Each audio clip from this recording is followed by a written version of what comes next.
Ever since the COVID-19 lockdowns began, many small businesses have struggled to survive, with some going out of business. Chicago, Illinois is no exception to this. Some of those smaller businesses have given me the opportunity to speak with them and cover their businesses. One of those is a local, independent movie theater.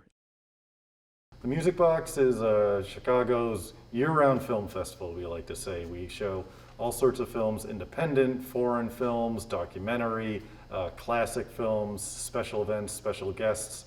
The Music Box has been around since 1929. We just had a big 90th anniversary celebration back in 2019. Prior to the pandemic, we were open 365 days a year, including having a lot of annual special events like Christmas shows. There was a lot of stuff around Halloween. So we were in the middle of our 70 millimeter film festival back in March 2020. We had just gotten through the first week. More information about COVID started coming out and government mandates started coming out. We were keeping an eye on it internally. And then we got the word that like capacity restrictions were going to change. So we needed to go down to a maximum of 200 people in our 750 seat auditorium. Literally a day or two later, word came down that businesses needed to go down to like 5 or 10%, basically that we needed to close, which we all agreed was the right thing, but it was a very strange few days. We reopened in early July, and we started playing a bunch of classic films on 70 millimeter, which is this extra big film format that very few movie theaters even have the capability to do, with limited capacity, limited show times, more time in between movies for extra cleaning precautions, and then we shut down again in mid-November. So unfortunately it was a case of practice makes perfect, where by the time the second closure came around, we were able to make that decision faster, and we already had several things in place. We had certain things that we had started doing during our first closure to, again, engage with our audience a little bit more and also bring in a little bit of income so we didn't have to close down permanently. So that included partnering with different movie distributors and studios to do virtual cinema screenings. So we had a lot of movies that people could buy tickets to watch them online, to-go concessions available for curbside pickup every weekend. And we started partnering with different businesses to do special packages. So, you can pick up popcorn and soda and candy, and then this week it comes with books that benefit Carpe Librum, or this week it comes with bagels to benefit Steingold's Deli, which just opened next door to us. So we had to get creative on a few ways to keep our business going. We were closed for the first several months of the year, but still doing our virtual cinema, doing to-go concessions. We have, again, an auditorium that seats 750 people, and we're only allowing up to 50 people in that room with very strict cleaning procedures, mask mandates, social distancing. But we have a great audience. Everyone's been very respectful and very appreciative. People are mostly just happy that we're open and happy to be back at the movies. For our 70-seat auditorium, we've been renting it out for private rentals, private screenings for small parties of around 10 people or so. I mean, I'd be lying if I said any of it was not difficult. Part of it's just been the uncertainty of, closing down and then not knowing when we were going to be able to reopen, what it's going to look like when we reopen.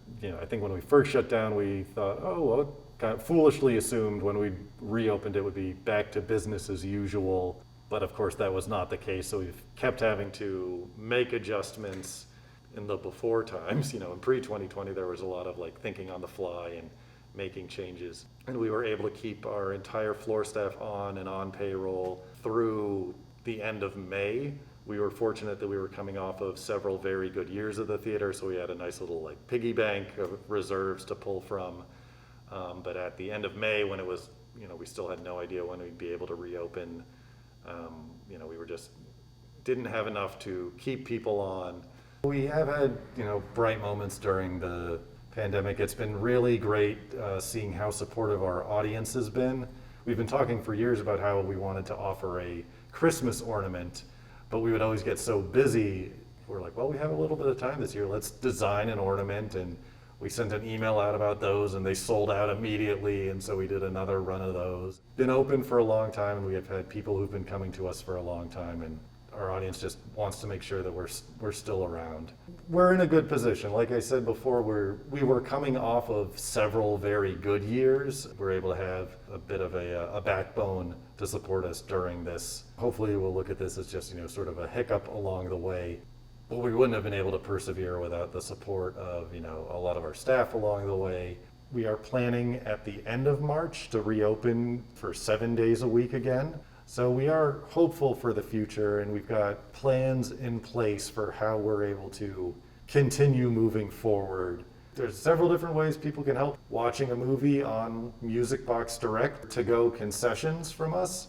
Like I said, we are open for limited screenings right now. Main focus used to be just, all right, let's get movies on screen and let's get an audience in to see the movies.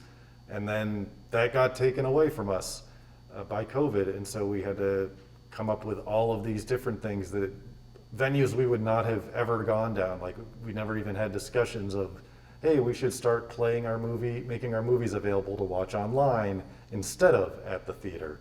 Or we should, start making packages of concessions that people can, just pick up and take home, making ourselves available to go out to our audience rather than having our audience come to us in our physical building.